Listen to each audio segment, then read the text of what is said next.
did you find Jesus? Yeah. So I was raised in a religious home, actually, and at least half of my family. My dad was kind of he didn't participate, so to speak. He was raised in a religious home and kind of rejected the religiosity of that.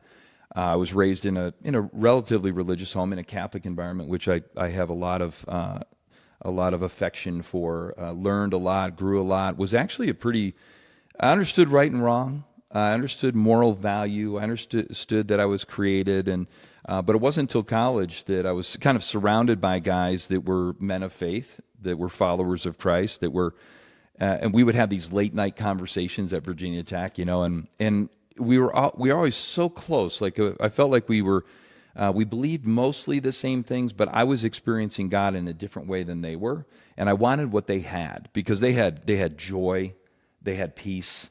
They had freedom. They had this zest for life, like you talked about your son.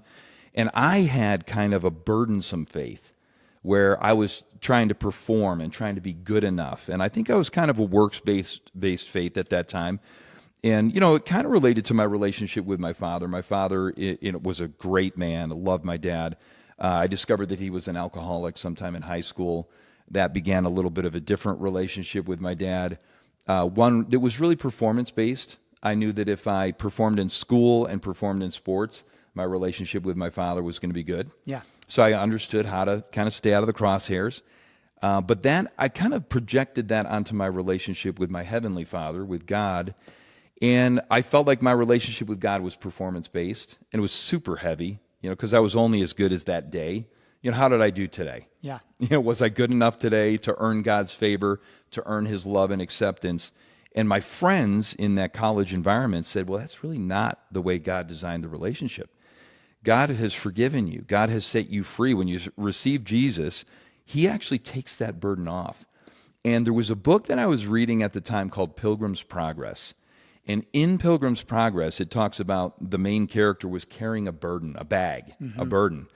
And that burden, I knew what that burden felt like. That burden was performance. I was trying to earn God's favor.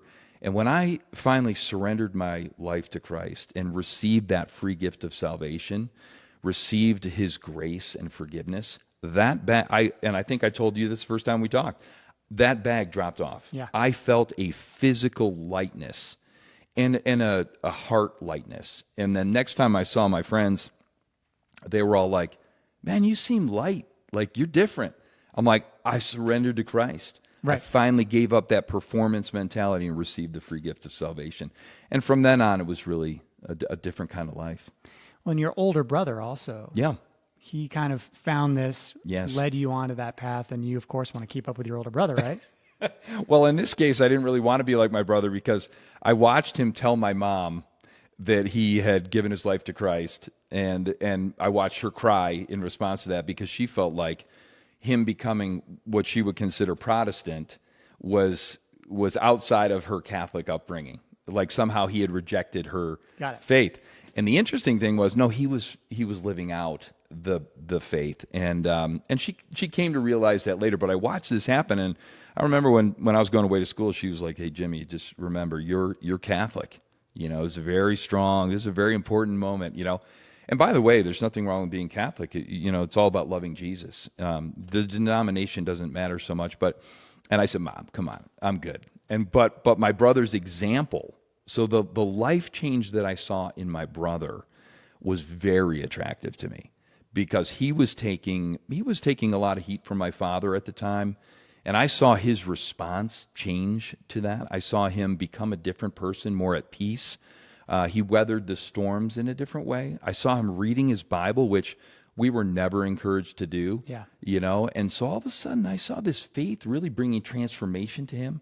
I had some anger in those early days. I remember as a late high school athlete and late high school kid, I had some anger that played its way out in a positive way in many ways at the time, but I knew I didn't want to live with that for very long. And I saw my brother lose his anger, lose his frustration. So I think that was setting the stage for what I experienced at college. Yeah. It's it's really interesting. I've been doing these podcasts with individuals such as yourself for quite some time. And a lot of the people that gravitate, I guess, towards this podcast in particular, they have a very specific and deep and abiding faith. Yeah. And growing up, I've mentioned this to you before when we've talked over coffee. I didn't have any faith. It wasn't a part of my life at all. Both of my parents thought we had the morals, the ethos, the values, the ethics, and it wasn't necessary because we lived a value life. Only 3, maybe a year and a half ago, actually, moving up here to Fort Collins, finding a tribe of men who weren't my drinking buddies back in college. All of us with kids, all trying to improve their lives. They just subtly prodded, just go to church. Just give it a shot. Come with me this Sunday. So eventually my wife and I broke down and we decided, okay, let's go ahead and do it. And what's interesting is, if you're watching this right now and you're thinking, I don't do church, why are they talking about faith? I think this is a pretty profound revolution, especially for men, as people are starting to come to this. And at least my experience was, all right, I step foot in the church, they sing the 3 songs, everybody's got their hands up. I still feel a little weird with that. It's just, for me, I don't like clapping to songs. I don't like singing out loud. That's weird. But what's amazing is when I sit down and the pastor comes out, Jimmy, and they give whatever it is, the message that they want to give for the week. It grounds you, reminds you of what you're going to do starting Monday, and it helps you to be a better man. So, I started moving forward. We're going every Sunday now. I finally went forward and I got a custom family Bible, right? And this is fantastic. Yeah. And I just love texture. I love the leather. I love the leather. Oh, it's beautiful. Amazon. Oh, and you can take notes in the margins, which is really awesome. So, congrats, man, that's beautiful. Yeah, it's one of those things where I'm now starting to take a little bit of a deeper path. I'm not at the point where I think I want to get baptized yet. But for dads who are trying to think about, all right, I'll try this. I'll give this a shot. What is some advice that you have to both kind of just dip your toe in the water and then start to progress further from there? Yeah, I think it's initially it's having an openness to it. Yeah. I've remembered some very close friends of mine would talk to their friends just like you and just say, hey, what if you prayed a simple prayer and just ask God to reveal himself to you? Yeah.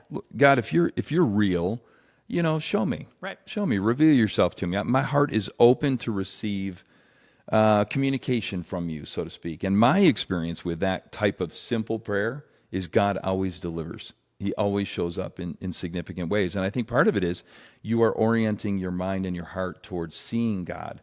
Whereas now God's present. God's present in your family. He's present in your neighborhood. He's present with you at all times. But you, a lot of times, before you come to that deep abiding faith, you miss out on the way God is interacting with your life. So I think just being open to it is really important. I think it's finding a friend or two that you really respect, as you watch them live their life, that is a man of God, is a man of faith, and you say, all right, this is an important piece of your life. Show me what that means. I think that can be a really good next step. And then I think for me, I started reading in the Bible. It's interesting. People say, well, I've never read the Bible. And I always tell them, start in John. Start in the book of John. It's the Gospel of John. John is the disciple whom Christ loved. It's, he'll say, I'm the one that he loved the most. I think there was some competition back in the day between Peter and John and James. And John, has a very intimate, close relationship with Christ. So when he writes about that relationship, it comes to life. It really does something, I think, from the inside out. Anthony Castros, who gave me that challenge coin, introduced me to the prayer of Jabez. Oh, yeah. By, what's the author? Wilkerson, I think. Yeah. John Wilkerson. Yeah, or Bruce Wilkerson. Thank you. And that, for me, is one of the first books, very short, very easy to read. Get it on Audible. Yes. But it talks about just that small little passage in the prayer of Jabez. Yes. Where everybody thinks when you're praying, you got to thank God for this and be very appreciative. But people don't feel, sometimes, and even I felt guilty, asking for what I want. Yeah. And the prayer of Jabez is, Lord, will you bless me and my family? Will you expand my territory? Guide me with your hands and keep me free from evil. And Jabez, in this very small passage, got what he wanted from God. Yes. And he was able to be fruitful and to move forward. So That's one thing that I do twice a day, in the morning and at night. I pray the prayer of Jabez so that the next day and the following day will be able to be blessed. Yeah. And I can continue this good work that I'm being called to do. Yeah, that's right. And I think there's something to be said that, you've been created.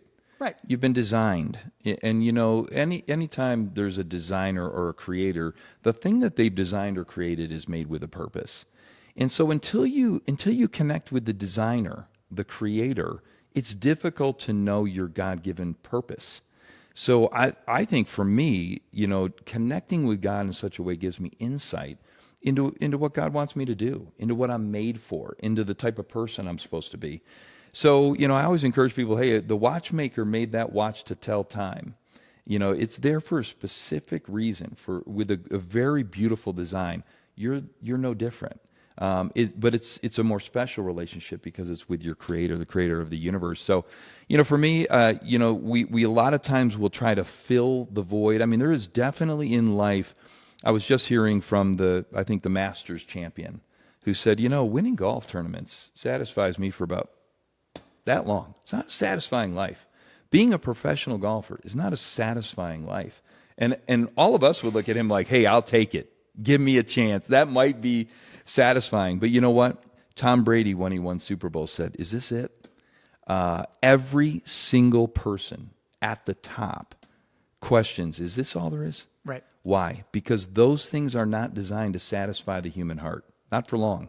They can be fun and they can bring great celebration, but they don't satisfy you for very long because only a relationship with your Creator, with God, is going to satisfy you in a truly fulfilling way. In fact, we try and fill that void with our family.